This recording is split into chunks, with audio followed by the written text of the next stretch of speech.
por ser uma doença assim que não aparece em exames de sangue, não aparece em exames de imagem, muitos pacientes passam anos ouvindo que a dor é psicológica, entre aspas, né?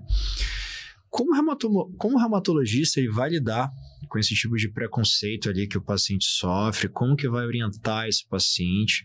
Porque os pacientes estão acostumados com algo muito objetivo, né? Tipo, aparece no exame de imagem, aparece no exame de sangue, e a gente sabe que é algo tão complexo que não se resume a isso. Como lidar com essa situação assim? Como é que vocês abordam? Isso a gente geralmente na conscientização, né? Eu acho que hoje o pejorativo, né, a imaginação, algo psicológico, isso trabalhou muito, tanto no diagnóstico, como passar essa informação tanto para os cônjuges, passar essa informação para os familiares, que às vezes acaba não compreendendo esse sofrimento que o paciente vem cursando, né?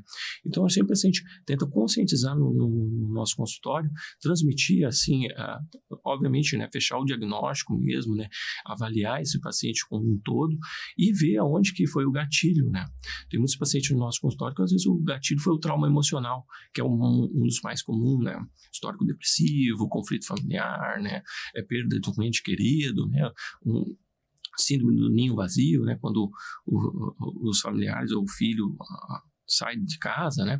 Isso geralmente é um dos gatilhos que a gente mais, na prática clínica, mais vê mais frequentemente acometem, né, esses pacientes.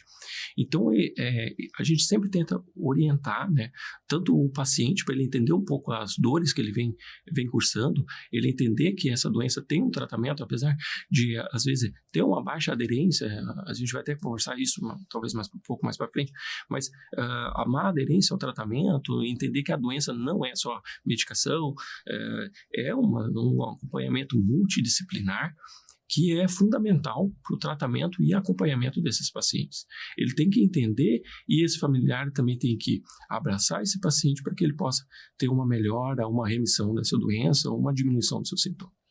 E até mesmo assim, por mais que tenha ali uma característica bem envolvida com as questões psicológicas, por exemplo, psiquiátricas, é importante dizer que isso não minimiza o problema, né? Exato. Talvez mude a abordagem. Isso acontece muito na neuro também. Sim. Às vezes você tem alguns transtornos funcionais que não tem uma origem orgânica estabelecida, mas é o que eu costumo dizer. Pessoal, não ter uma origem orgânica estabelecida, ter algo do ponto de vista psicológico, psiquiátrico, não minimiza o problema. A gente só vai abordar de uma forma diferente, né?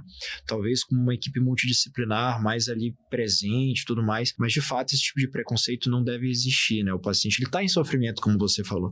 Então a gente tem obrigação e dever de cuidar desse paciente e tirar ele desse sofrimento.